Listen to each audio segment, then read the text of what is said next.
Hey everybody, so this is my second video on the Boss Pocket GT. You can see there's the Facebook group that I just found, Boss Pocket GT Owners Group, and already I found out some really cool stuff. A guy named William, I'm not going to give his full name, turned me on to something really cool that I want to share with you. So you go online, when you get your Boss Pocket GT, you want to go to the Boss website and get the drivers for whatever system you're running. I'm running a Mac for this example, and I'm running into GarageBand, and I'll just give a quick playthrough real quick of where I got just now.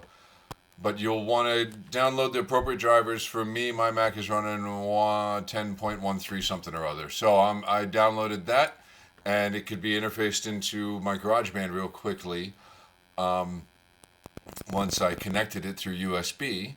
But something I found out today that is really, really cool, you can use the Tone Studio for the GT1 tone prints and check out all of the already made tone prints available for the GT1 on the Boss site. And I'll show you how to do that real quick. The first thing you want to do is go to Boss's website as well, and in their support for the GT1 drivers, you're going to find GT1 version 1.0.2 for Mac OS or whatever it is for your Windows operating system. Make sure you download the Tone Studio. You have to scroll through the page, you hit agree, and you download the file. What you get, your Boss Tone Studio package over here. Yeah, I wish I had a capture device. This might be a little confusing at first, but here we go. Boss GT1 Tone Studio launching. I don't have my Pocket GT connected right now. The GT1 is looking for something, this software here. So I'm going to go into offline mode and say, hey, stop looking for stuff. And I'm going to expand it. And you can see down here in the bottom left, there's Tone Central. And right here, oh man, I can't wait to dig into the Steve Lukather collection. So there's a whole bunch of stuff already made. And there are patches, like here's Steve's collection. There's a stereo lead, there's a puffy rock, puffy clean.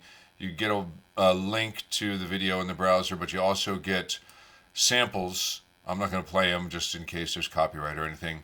And you also get a description of what each one. The Steve Lukather one has 5 presets. There's Country Gold. The one that I already messed around with was the Jack Thamurat. I don't know if I'm pronouncing his name right, but oh, he's a beast. If you've ever watched him, you know he's a beast. And I've already, oh, hello notifications. I thought I turned those off. There's, he has EJ Clean and EJ Lead, which to me means Eric Johnson, within these. And that's why I downloaded this one first. So what I did was I clicked, we'll do this right now with the Marty Friedman collection. So you go to the one that you want, and you pick the collection you want, the live set. Up here it says live set under Tone Central. It'll pull up all the live sets that they've created, and then you can get the previews and check out to see if it's something that you really want. Down here at the bottom it says add, so you can grab it, and it says completed, so it's been added to the librarian. So I'm going to click over to my librarian now within the GT1 Tone Studio. I'm still in the GT1. I haven't turned on anything for the Pocket GT yet. Here you can see the Jack T collection I've already downloaded, and here's the Marty F collection. So now I can go over here, I can select this collection, and I can hit export. That export button is going to ask me where I want to save it. And it's gonna, you can rename it if you want. I'm just gonna stick it on my desktop so it's nice and easy. Marty Friedman collection, and then it's exported. There we go. That quick and easy. So now I can close that. I can turn on my Pocket GT is connected via USB. I can turn that on. I'll probably have to turn the Bluetooth off here because it's gonna want to see my phone. Now it sees it as MIDI. I can open up my studio for the Pocket GT. Hit OK. It sees my Pocket GT. I can hit OK. And it will now connect to that. and it's connected to 97 at the moment. That's what I was just messing with, and it is this. See, I downloaded it to this already. The last 10 here in the 90s are empty. 91 on. So I've been kind of messing with patches and downloading them in there. And here's the EJ lead patch. Let's see. It's not going to sound so great through my laptop, but you can see there it is. I've downloaded the EJ lead one into my BOSS Tone Studio for Pocket GT. It's right there. So how did I do that? I can go here to, let's see, go to my librarian, and I can now see where I created a live set. Here's the one that came with it for the Alex Hutchings tutorial. Here's the Jack T one I've already created. Over here, there's your arrow options. Let me see, make sure I'm visible here. Over here, there's the arrow options. Import from, you're going to select File, and now I have it here on my desktop. It's going right over there, Marty Friedman collection. As soon as I click on it once, it shows up, and now I can hit Open. And so now I've imported this new collection, and I can pull in, I can select that. Oh, now it's kicked over to that.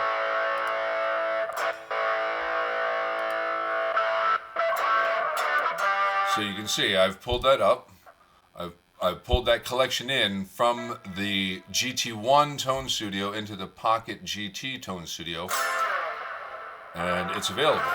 So now I can create that as a live set, and keep it. It's going to be there for me. I can take one of these and add it to my collection already. So let's say I already have a Terra, so I'm not going to mess with that. I want to put I'm trying to fill up my 90s here with kind of cool stuff. So let's see what his slow reverse.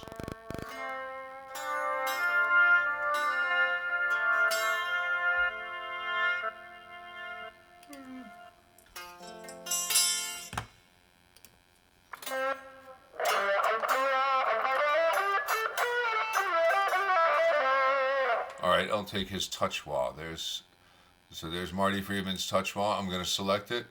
And let's see. Now I want to take touch wah, and I want to go over to editor up at the top here. And I want to write this. See, right now it thinks I want to overwrite it onto the patch that I was just on, EJ lead. So I want to select write, and I want to change this memory spot to something that's empty. So I'm going to go ahead and put it at 98. So now I have Marty Friedman's touch wah going to memory slot 98. And my Pocket GT just kicked over to patch 98, and here's 98. All right, I'll plug into the camera here real quick just to get some audio stuff, and I'll stop talking.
But that's how easy it is to already go ahead and if you're uninspired by some of the sounds, or you want to kind of take a core sound that you've already heard from the Boss Tone Studio, you can start with the GT1 presets. I don't know what else is going to work, but I think this is all based on the GT1 engine. So I think it's just going to be these patches at this point.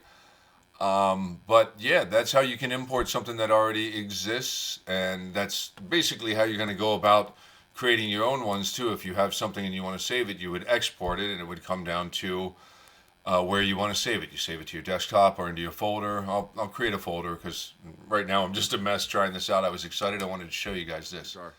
Quick look at that setup that I just had going on. Just a little wireless thing right into GarageBand. Boss Pocket GT is really cool. Sorry for the phone stuff. I just want to end this real quick.